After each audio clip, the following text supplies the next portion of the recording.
menos.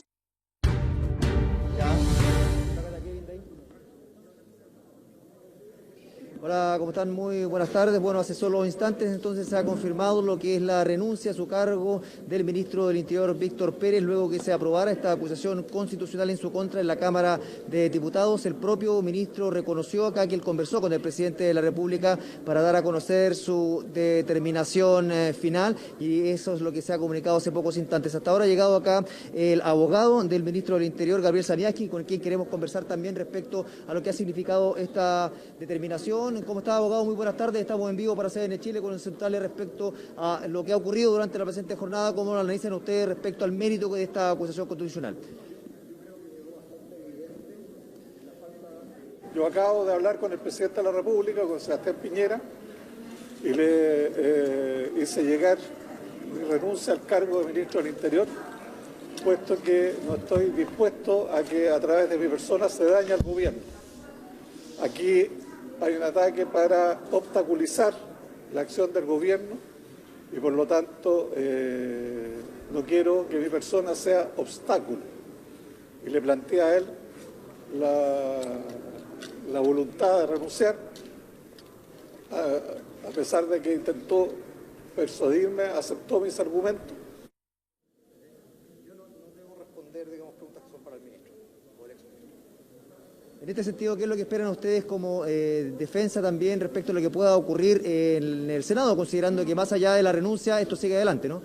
Confiamos que el Senado naturalmente va a acoger la argumentación jurídica que subyace, digamos, a la defensa, a lo que hemos presentado hoy día en la sala, lo vamos a profundizar, y creemos que el Senado va a estar a la altura de las circunstancias y va a rechazar la acusación, que es una acusación extraordinariamente injusta y una acusación escandalosamente poco sustentada, si ustedes quieren, y que solo da cuenta de un oportunismo, la conveniencia, digamos, en definitiva, de tomar decisiones que de alguna manera tensionan el ambiente político, porque en realidad desnaturalizan la acusación constitucional y desnaturalizan también las prerrogativas que tiene la propia Cámara de Diputados, porque la Cámara de Diputados finalmente no tiene esa facultad en el sentido de que los ministros responden a la confianza del presidente de la República y no de nuestro Parlamento. Y por lo tanto, cuando se expresa de esta forma, evidentemente uno se da cuenta que está ante una situación en la cual una mayoría circunstancial impone una decisión. Pero yo diría que el hecho de que tengamos todos los votos del sector y que se haya marcado tanto, da cuenta, digamos, que estaba esto absolutamente desnaturalizado. Muchas gracias, abogado. Vamos a tratar de conversar también con la senadora Jacqueline Van Rysselberghe, que se encuentra por acá también respecto a los impactos que han significado esta acusación constitucional, que ya ha sido aprobada, como le hemos planteado, y que ha derivado en la renuncia del ministro del Interior a su cargo. Él lo ha señalado y lo ha oficializado hace pocos instantes, entonces también queremos escuchar cierta medida cuáles son las reacciones por parte de la presidenta de la Unión Demócrata Independiente. Senadora, ¿cómo está? Muy buenas tardes. ¿Cómo se analiza lo que ha ocurrido en este minuto acá en la Cámara? A ver, nosotros, esto pasa al Senado y por lo tanto nosotros no nos podemos como senadores referir al tema de fondo. Sin embargo, aquí claramente hay un hecho político, que es la renuncia de Víctor Pérez al Ministerio del Interior. Y nosotros creemos que esto habla de cómo él enfrentó su labor en el Ministerio del Interior. Él siempre puso el bien de Chile por delante, buscó el diálogo, buscó el poder resolver los problemas, buscó que el plebiscito se diera de forma tranquila y participativa, buscó que el aniversario del 18 de octubre no terminara con un incendio en Chile por los cuatro costados.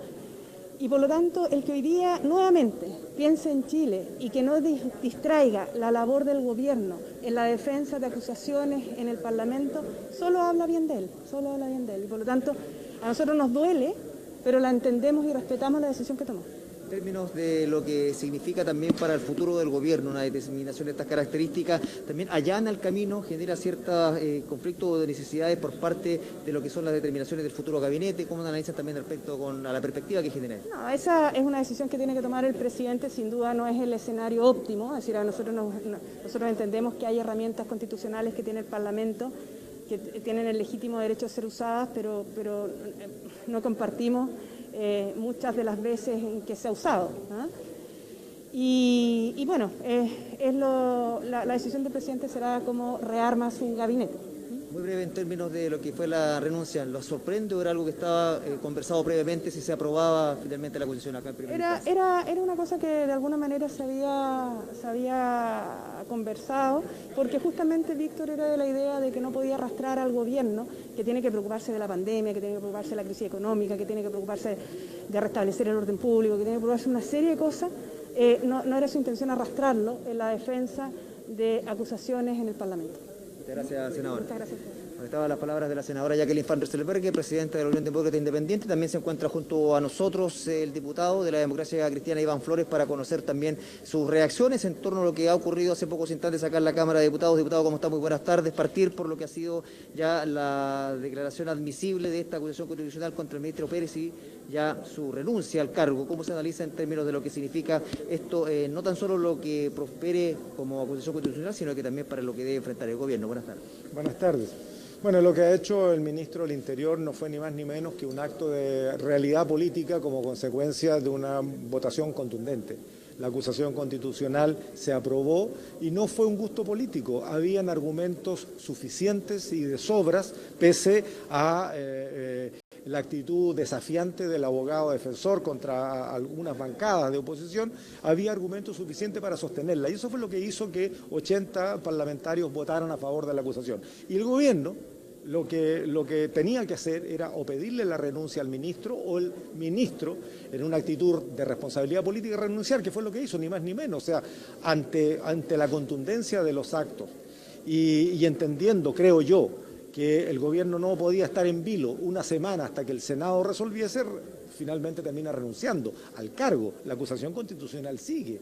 El Senado dirá la próxima semana, porque se va a dar cuenta hoy día, dirá si finalmente resuelve, en el fondo, censurar al exministro ahora ya del Interior por los actos que la acusación constitucional contuvo. Muy breve, esto se termina enredando producto de una moción de censura finalmente. ¿Cuál es su visión respecto a esto? Uy, ¿qué quiere que le diga? Y vos lo voy a decir con franqueza, yo siendo de la oposición. Para nosotros, y entiendo para la gran mayoría de la oposición, la censura a la mesa no solamente ensució la acusación constitucional, que es un deber, es un derecho que tenemos los parlamentarios y nadie puede ni espantarse por eso, por aplicarla, ni tampoco escandalizarse por un resultado de una manera o de otra manera. Los parlamentarios votamos en consecuencia a lo que estudiamos, a lo que leemos, a lo que analizamos y a lo que creemos. De tal manera de que cuando se presenta la censura y se confundan las cosas, porque hay gente que gritó ahí en la sala que era una manera que tenía el gobierno de comprar votos, lo que hizo fue ensuciar la acusación constitucional y ensuciar la censura. Por lo tanto, voy a hablar ahora a título personal. Si la censura se da cuenta mañana, en la sesión de la mañana, y se vota al mediodía, yo no voy a participar de eso, porque la verdad es que este tipo de cuestiones deben conversarse antes al interior de la oposición.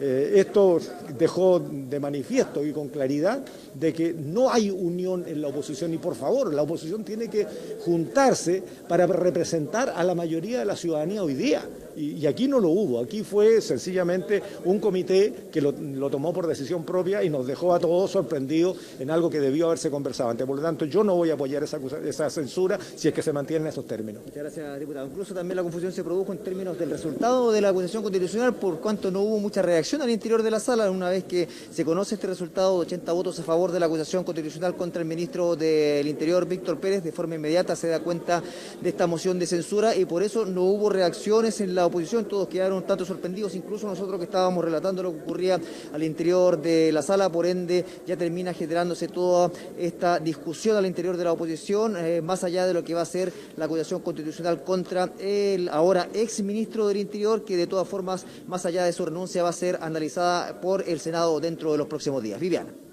Sí, la verdad es que veíamos también las reacciones políticas, esto genera una situación bien complicada, podríamos decir, además también en el gobierno, porque iba a estar suspendido en su cargo, ya dada la aprobación en la Cámara, a la espera de lo que iba a suceder en el Senado.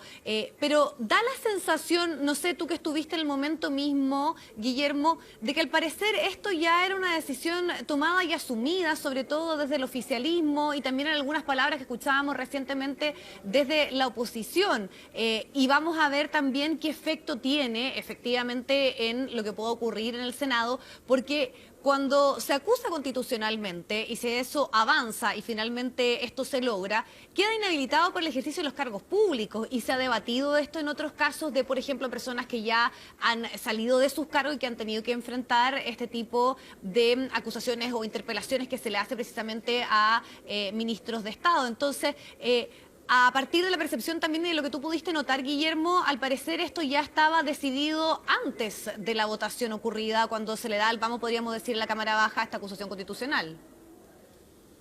Bueno, de hecho, cuando llegó el ministro Pérez acá al Congreso Nacional, se le consultó respecto a si se estaba evaluando una renuncia ante una eventualidad de que se aprobara esta acusación constitucional, que fuera declarada admisible, y él no lo descartó abiertamente, ya cuando llegaba acá a primera hora del día al Congreso Nacional. Con posterioridad también ya se comenzó a barajar esta posibilidad, hubo intensas negociaciones durante toda la mañana por parte de ministros con parlamentarios, no tan solo del oficialismo, sino también de la oposición, y ya se comenzó a decantar que el escenario era complejo, por ende no se descartaba de que la renuncia se hiciera efectiva, y así fue tomando fuerza con el paso de las horas, considerando de que no hubo cambios en el parecer de los parlamentarios de oposición, y por ende ya se daba por hecho que iban a estar los votos suficientes para que fuera declarada admisible, y eso derivó entonces en que el propio ministro Víctor Pérez anunciara su renuncia hace pocos minutos.